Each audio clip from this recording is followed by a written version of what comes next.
Hey everybody, it's me, Shaw360, and I'm here to do the first two chapters of Bright, a novel by Jessica Jung. We're going to talk about it. So I did not know this book cover was reversible. So when I first started talking about this, I talked about how I hated that there was no continuity between Shine and Bright in terms of the cover. This is a reversible cover. So this cover actually mirrors the same style as the first book. So I turned mine inside out because that made more sense to me. But yeah, if you were wondering, if you buy this book, the cover can be turned inside out, and you can have either this design, which is the design from the original printing press, or you can have the updated ugly design that's for the paperback and the newer pressing. So up to you, do what you want. Anyway, first two chapters, and already we're on our bullshit. So I'm in the drive-thru at Blake's Lotaburger, which is a New Mexico institution, which is why you're gonna see me in the car talking about a lot of this stuff, because I'm on a road trip right now. Hey. The first two chapters, we are now 5.5 years out from the debut of the group Girls Forever, stand-in for Girls' Generation. Their fandom is called And Ever, so like Girls Forever and Ever. Ha, that's cute. Anyway, 5 years out, they're on the Glow Asia tour for Girls Forever. They're having a press junket after one of the concert stops. Bunch of VPs, media people there, having a great time, living a successful life. At this party, a VP of a television station in Korea, even though I think they're in Taiwan for this party, a VP of a radio station, a radio station in Korea is like, I want to offer you a radio show. And immediately Rachel's like, oh, it would be so great if I had a radio show where I could interview artists and really delve into the creative process.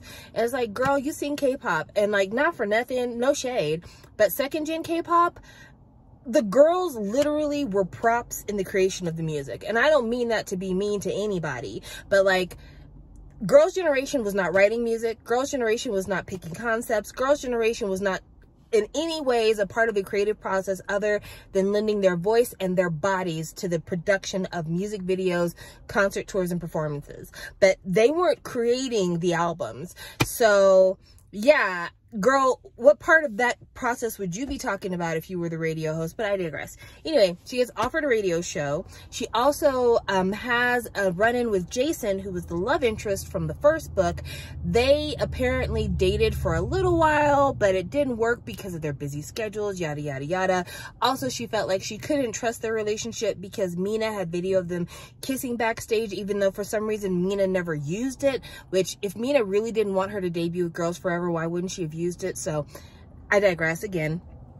Also, Jason is dating another idol, and they're dating openly, which again, it's just so weird to me because in the first book, Jason manufactures a dating scandal love triangle between Mina, Rachel, and him to promote his solo album. In second gen, at the time that Jessica Jung herself was debuting, a dating scandal would never be considered positive promotion for anybody ever. So again, I feel like she needs to establish the timeline we're working with here, because him being able to date openly means that we would have to at least be as far forward as maybe 2016 at this point. And she says they're 5.5 years in, so I don't think we're at that point in the timeline. But again, I just don't get it. The way this is talked about is weird. So anyway, her and Jason have like a cute, let's wrap things up, tell viewers where we were in our relationship, where we left off, and the fact that you will probably never hear from Jason again in this story other than maybe a cameo or two, because Jason is no longer the main love interest. Then they have them go back to Korea, and they're in the dorm. The dorm that Girls Forever lives in is a dorm that is 2 bathrooms for 9 girls, which I thought that was a really fun detail because that seems crazy to me, but it also seems like a choice that a man would absolutely make, because he's thinking, hey, guys in the bathroom, what, 15, 20 minutes max? And they're like, no, we're 9 girls and we all wear makeup and we all do hair. Of course we need more bathrooms. Anyway, so they get back to the dorm, and Mina had a television show, like one of those like Idol Survivor shows, and they're watching her on the show, and Rachel is thinking about what her next move is after Girls Forever, which is interesting because for some reason you get the impression from Jessica, at least when she first kind of left SNSD or SM Fire, however it goes, that she was like, oh, this breaks my heart. I wanted to be in SNSD forever, and I miss my sisters and everything else. But like in this book, she's like 5.5 years in. What is my next move? What am I doing after I leave K-pop? Do I need to learn to start writing music? Also, that was funny. She was going to have a radio show about the creative process. In the second chapter, she tries to write lyrics and can't. And she's like, I'm pulling out my dusty notebook that I haven't touched in years. Girl, come on now, be consistent. Anyway, at the dorm, they're watching Mina's show, and Rachel is excited because she finds out that her blazer that she wore to the airport was mentioned by the designer of the blazer, who then invites her to go to Paris for Fashion Week as their guest. And she's like, oh my God, I'm so excited. I wonder if DB will let me. This little moment right here, I can already feel is a setup for every single problem that Rachel has with the record label. Like, Rachel had real reasons to distrust the record label in the first book because they engineered this whole dating scandal to promote Jason, which that's kind of messy. That's kind of wrong. They could have told her that's what they were doing, but they didn't. However, in the second book, it is beginning to be heavily implied already that the reason why Rachel and DB Entertainment are having a fallout is because she has all of these solo opportunities and everyone is so hungry to get a part of the Rachel pie, but DB keeps pushing her down and doesn't want her to have anything of her own or her to get any extra attention that any other girl in the group doesn't get, which I call bullshit on that, but whatever. But yeah, the Paris Fashion Week thing is a big deal. She was gonna start writing lyrics, but was like, oh, this is too hard. Let me go arrange my closet. All right, girl, set yourself up for being super likable. Another thing that comes across in this book is definitely Jessica wrote this book for people who are fans of her specifically, not people who are fans of SNSD, but fans of her specifically, because one of the things that Jessica was very well known for was her airport fashion. And she makes sure that you know that Rachel in this world is the airport fashion queen, and she appears on all these blogs for airport fashion, and she takes a lot of time putting together her outfits because this is her way to show her solo shine. And it's just funny to me because I feel like airport fashion is a dying fad when it comes to us. Like back in the old days, airport fashion used to be a big thing for second gen. I don't think that airport fashion is as important to the latest generation of K-pop fans as stage wear is. But yeah, she makes sure that you remember, like, I was the queen of airport fashion. So I can't wait to see what other gems of the Jessica K-pop legacy are going to end up in this book.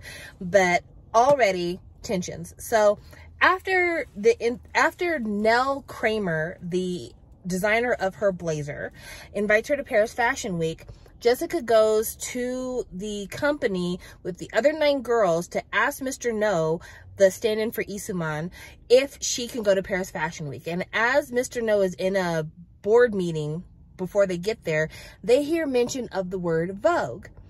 And of course, Jessica, being a fashionista and really only caring about clothes and fashion, is like, oh my God, Girls Forever, Vogue, this is exciting. So they go into the room where she asked Mr. No if she could do Fashion Week. Mr. No's like, yes, you could do Fashion Week. Then she goes, playing her hand because she's a dummy, what's this I hear about Vogue? I heard somebody talking about Vogue, which I want to say this. If DB Entertainment is a stand-in for SM, then that means that this is a label with multiple groups. What if he's talking about another group getting an invitation to Vogue? Anyway, she asked about the Vogue thing. Mr. No's like, no, there's no opportunity for Girls Forever for Vogue. And she's immediately kind of like, this is suspicious. This feels weird. You're very aggressive in your denial. So I'm sure that what's going to happen, I haven't even read forward. I've just stopped at the end of chapter 2. I'm pretty sure what happened is that Jessica, because of her airport fashion, was invited to do a spread in Vogue solo. And because it wasn't offered to Girls Forever, Mr. No decided to turn it down, but did do the Paris Fashion Week because he's going to have some other girls from Girls Forever go to Paris as well and do things. I feel like that's the way this is going to go down. Things that I want to ask about as a second gen stan, and also for those who are bigger fans of SNSD than I am. In the book, Rachel says that no one else in the group except for Mina got a solo opportunity, which was on this like idol survival show type thing. But they're also 5.5 years after debut. And I just have to ask, because maybe my memory is foul. Didn't the girls from SM get lots of solo opportunities within the 5.5 years from debut? Like, seriously, if it was like VJing on a music show, like being one of the hosts on a music show, if it was being on the radio, if it was doing OST songs, like I feel like every member of Girls' Generation had a solo thing that they were allowed to do. And it just feels weird for her to write in this book that 5 years after debut, the record label would still be denying people solo opportunities such as a magazine spread. Especially a magazine spread, because as a fan of SHINee, I could tell you, in their first 5 years, the members of SHINee used to be cut up and sent to magazines all over the place, especially Minho.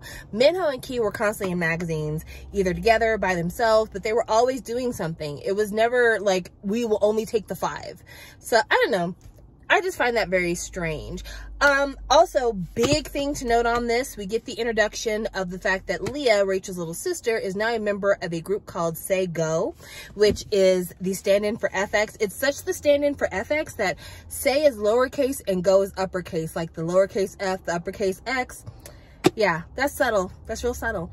And she introduces another point of conflict with the fact that Leah got into Say Go, because apparently some of the other girls from Girls Forever wanted their sisters to get into K-pop groups, and their sisters wanted to be trainees but never got accepted by DB. But like a year after Jessica debuted, her sister got accepted as a trainee and all of a sudden is in a girl group. So yeah, I love that Jessica continues to set up the fact that her and her sister are extraordinary, exemplary people, and we are the best, and everyone's just jealous of us because we're so mad talented, we're so skilled, and we're so #blessed. But anyway, that is the first 2 chapters of this book. She's still on that bullshit. She's still on that bullshit. Descriptors, very much, I'm wearing a sweetheart neckline wrap dress with sequins that's knee length, and I have my hair in gentle curls. Like, a lot of that kind of flowery language is in here. It's amazing to me, and I think this says a lot about Jessica as a person. It is amazing to me how descriptive she is when she talks about her individual outfits, like describing her airport outfit, describing her outfit that she wore to the press junket, describing the outfits that she's putting together from her closet, describing what kind of attire and accessories she wants to buy in the future. But when it comes to describing the music, the actual music that Girls Forever makes, there is no description of the music. Like, she's like, fast-paced dance song. But then it's like, and the video has roller skating and butterflies and glow sticks. And it's just, if you are a fan of Jessica Jung and you have been waiting for Jessica to bless you with another album, you might be waiting for an extremely long time, because if nothing else, I feel like both this book and Shine Previous emphasize the fact that Jessica doesn't give a fuck about music. Like, yeah, she could sing, and good for her that she can, but when it comes to like actually loving music, loving making music, loving listening to music even, it just seems to me like Jessica loved being a pop star and really did not care for music at all. And that's unfortunate, because you have to have a passion for music once you leave a large label like this. Even though Jessica, from the way she makes it sound, she did not leave voluntarily. I see how hard it is for somebody like Hyolyn, who is solo and trying to make it and financing things on her own. And you could tell this is a woman who loves music. Music is her passion. Performance is her passion. Being a pop star is something that she's wanted forever. But she loves music, and that's why you always hear her doing covers of different songs in different languages, because she loves music. Jessica does not love music. And so it doesn't surprise me that this is her biggest success since leaving SNSD, because she never was about music. She liked being a star. She liked having people look at her. She liked being beautiful. But in terms of actually caring about the music she makes, that wasn't her gig. And if that's the way she felt while she was in the group, I could see why she would have a lot of disputes with other members of the group who felt like, I'm busting my balls to put out music and to be taken seriously as a musical artist, and you're over here playing Barbie dress-up doll. But before I seem like I'm hating too much on Jessica, I am going to say, if you have been hesitant about picking up this book because you weren't sure how dense of a read this was going to be, or if it'd be hard to get through, I literally finished 2 chapters in, like, I would say 15 minutes.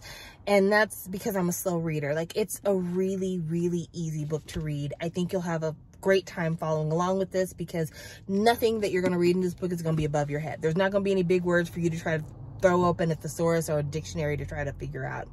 But anyway, that is my first review of the first 2 chapters of this book.